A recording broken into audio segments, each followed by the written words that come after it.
Welcome back to another video. Today I am going to be ranking every movie in the Scream franchise going in order of release. These will be my own honest thoughts of what I think about the franchise and go over some of the good films, the bad films, and just what I think overall. And obviously the film that we have to start with is Scream 1996. This changed the horror genre forever. It kind of rebooted the horror genre because there hadn't been a lot of horror films before. Like, they took like a gap before this. And honestly, the characters are good. It has one of the best opening scenes in all of cinema history with Casey Becker getting like kind of flirted with on the phone, then turns to really creepy. The main characters are Billy, Stu, Tatum, Randy, Sydney, and each of them have their own personalities. Sydney is like obviously the main character. Tatum's the best friend, and then Stu and Billy are the killers. Then we have side characters like Gail and Dewey. Dewey the cop, Gail the nosy reporter. And basically, Sydney gets hunted down by Ghostface, which at the end is revealed to be her boyfriend, Billy Loomis, and his peer pressure friend, Stu Mocker. And to rank this, I'm going to put it at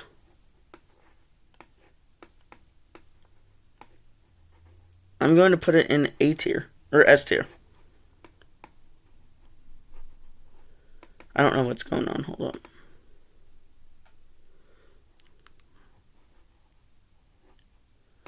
Now I have to add that item back.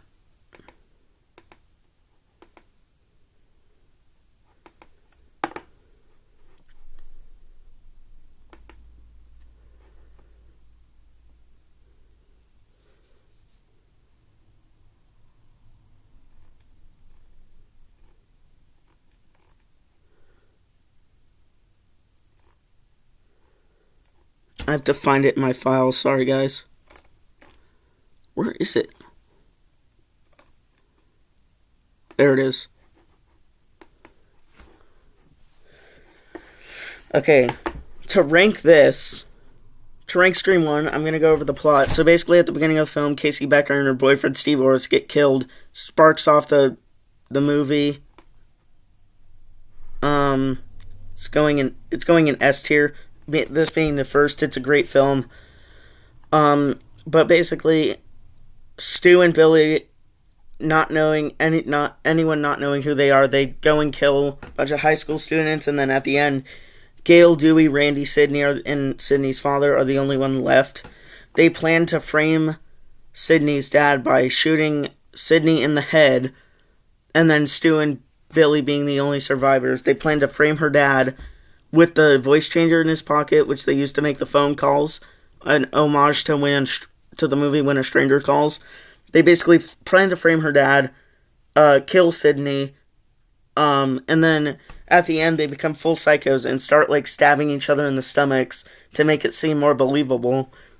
And I just gotta say, I've met Skeet Ulrich and Matthew Lillard. They were the nicest people that I've ever met. I was wearing a Scream shirt when I met them. They complimented my shirt. I have the picture in my room from when they were at SummerCon. They were just overall nice people. Loved my shirt. I told them how much I appreciated their movies. Matthew Lillard has, of course, been in other stuff like Five Nights at Freddy's, Scooby-Doo. But my overall Scream 1 gets a solid S tier because of the character building, the movie. It's just an all-around great film. Now we go over to Scream 2. And where to put this film? Scream 1 came out in 96. This came out a year later in 97. And honestly, I feel like Scream 1 is just S tier. And I don't know where to put this one. I would probably say this one's a solid A, because it was a worthy sequel. Sydney's now in college. She's navigating her college life, and Ghostface returns again. And she gets hunted down again, and she has to go through meeting new friends. Her friends die same thing. And then it's revealed at the end to be uh, Billy's mom, Nancy Loomis, an homage to the actor who I also met at HorrorCon, and she was also really nice. And then it's Mickey, her film student, or like her film student classmate. Honestly, Mickey's a really good killer. Nancy, not Mrs. Loomis, not so much. And also, that was an homage to the first Friday the 13th film of it being the mother being the killer. I mean, it wasn't better than Scream 1. But it was a definitely worthy sequel. So I'm gonna put it at A for that. Good characters. Again, there were some flaws in it. Like, I think Derek, her boyfriend, could have been better. Also, they killed off one of my favorite characters, Randy, who I also met Jamie Kennedy at HorrorCon. The stunts are great. It's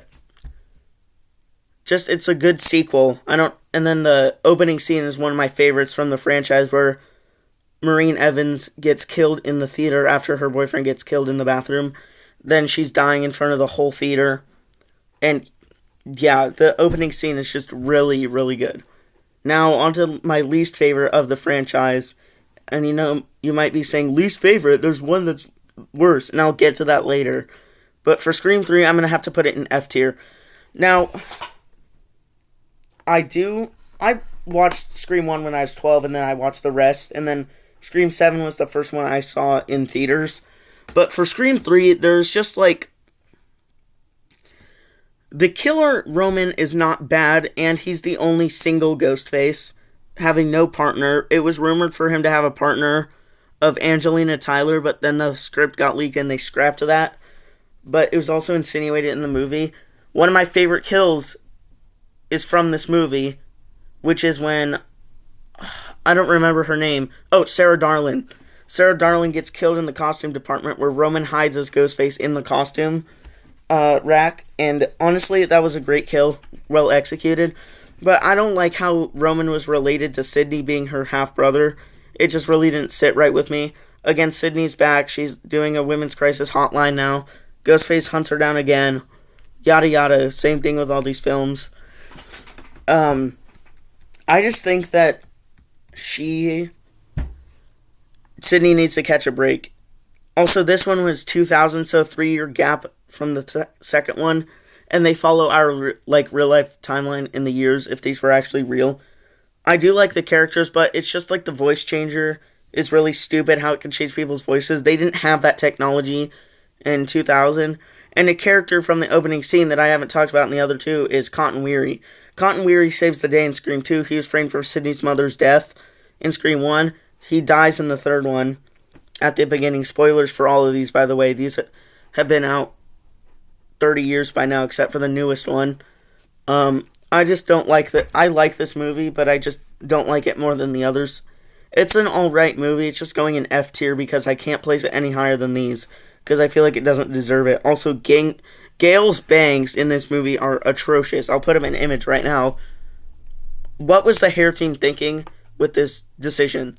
This sucks. Okay, I'm hating on this movie too much. Time to move on to Scream 4.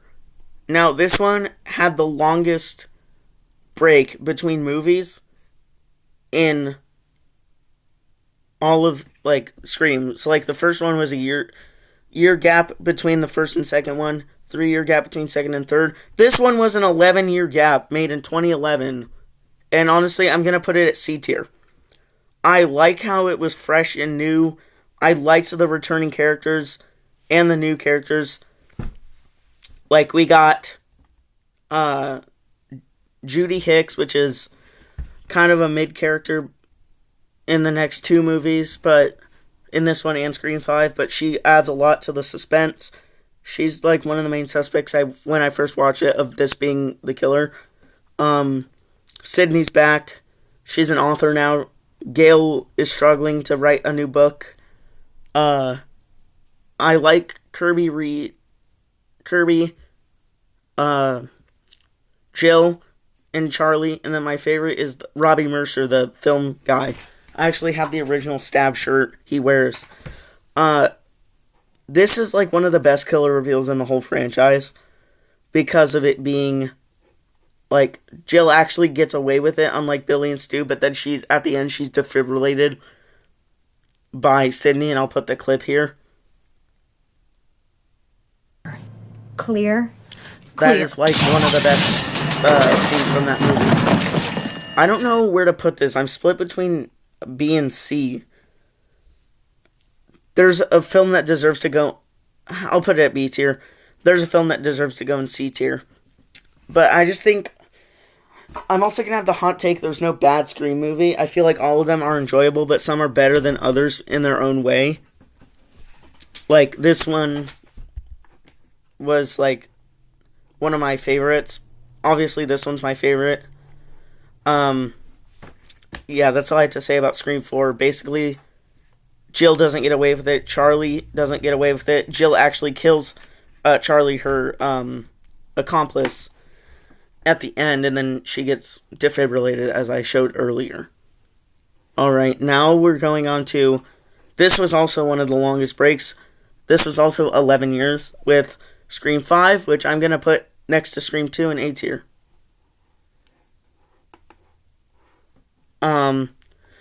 This was an 11-year gap between the last one, too, and it brought back Gail, Dewey, and Sydney, David Arquette, Courtney Cox, and Neve Campbell all returned with an all-new cast with Jenna Ortega, Mikey Madison, Mason Gooding, Jasmine Savoy Brown, and then some others. I don't really have a problem with this film. Obviously, this is not... Oh, Jack Quaid and Melissa Barrera. This is not everyone's favorites, but it still is like one of my favorites because it paid homage to the original Scream movie by bringing back the house from Stu Macher. And it was just like, I hadn't watched a Scream movie in like a year. And then this one came out. And so it was a special place in my heart. Spoilers again, Dewey ends up getting got. He gets killed by Amber in the hospital when Richie, Sam, and Tara are trying to run away. Which he didn't have to. I'm kind of pissed that they did that. But honestly, this movie's not bad. We return to Woodsboro after Tara gets attacked, and Tara's the only one who survives the opening scene. Every other person has died in their opening scene. So she survives. She gets Wes Hicks, played by Dylan Minnette, son of Judy, calls Sam and tell her that Tara was attacked, but she's okay. And then she goes to Woodsboro. Richie, her boyfriend, goes with her to check up on her sister. Her dad is Billy Loomis, which is like her psychosis or whatever. Then, near the end of the film, they go back to the Macher house, and it is revealed that Tara's friend Amber, who in the opening scene was texting, and Sam's boyfriend Richie were the killers, and they were basically angry Redditors. Which that was kind of off to me, but I love Jack Quaid in anything that he's in. Like The Boys has Huey, Novocaine, this movie. He's just an amazing actor, and he gave me like massive Stu vibes. Obviously, this was like, I think 22 years after the original movie, if I'm not mistaken. I'm going to look at the gap.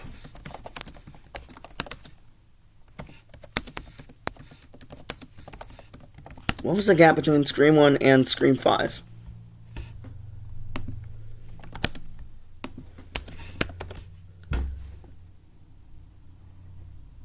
$25 years and 9 months. So they waited almost 30 years to make... Like, it took them 30 years to make the 5th installment. It wasn't a bad movie. I think it was okay. Doesn't deserve an S tier or anything. I think this is a pretty fair ranking. But we still got 2 movies left, so let's go on to Scream 5, released in 2023. Again, one of the newest ones. I don't know if I should put this in A, or I'm going to put it in A. I think these newer ones hold up. I like Scream 6 more than Scream 5, so I'm going to put Scream 5 after Scream 6. the heroes are in college and in New York, basically a requel, or like a sequel to the requel, as Mindy explains.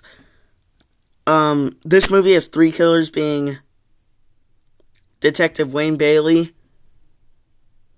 played by Dermot Mulroney, Quinn, played by Liana Liberato, and then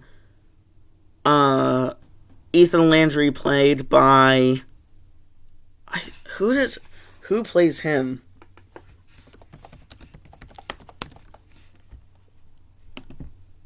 Yeah, played by Jack Champion. So, we got a good new cast, all the returning characters from Scream 5.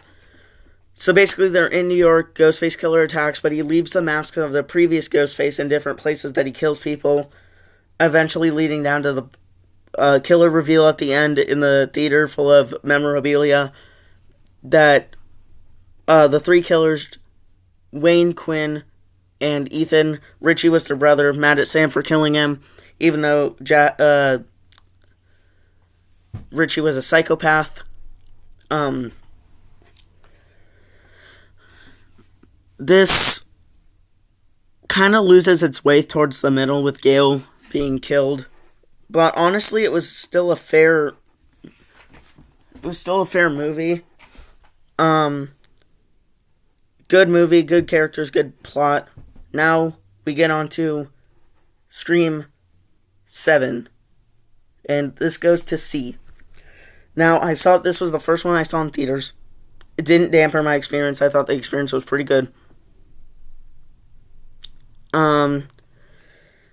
Sydney now is living somewhere else, not in Woodsboro, California, has a daughter, has 3 kids, and then gets hunted down by Ghostface once more. And it kind of was a terrible killer reveal. This movie has some of the bloodiest death scenes, though. Like, McKenna Grace's character literally gets sliced open on a soundstage and has no control over it. Kid gets his head put on a beer spike, and beer comes out his mouth. And then one of the other characters gets stabbed in a glass shard through the neck. This movie, being the newest one in the franchise,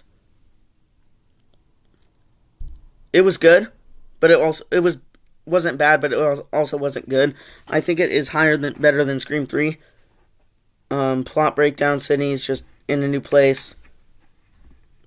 Ghostface begins hunting again, and then they eventually just kill everybody. Ghostface kills everybody, then goes to hunt Sydney, which is revealed to be, well, Stu Macher returns, but as like an AI. And then it is revealed to be Sydney's co-worker. I forget her name, but she's like one of the new characters. And then it's Ethan Embry's character, which is such a random occurrence. I don't know why they went with that. But anyways, this is my ranking of the Scream movies. Obviously 3 is the worst, and then I put Scream 1 as the best. Let me know what you think about the ranking. See ya.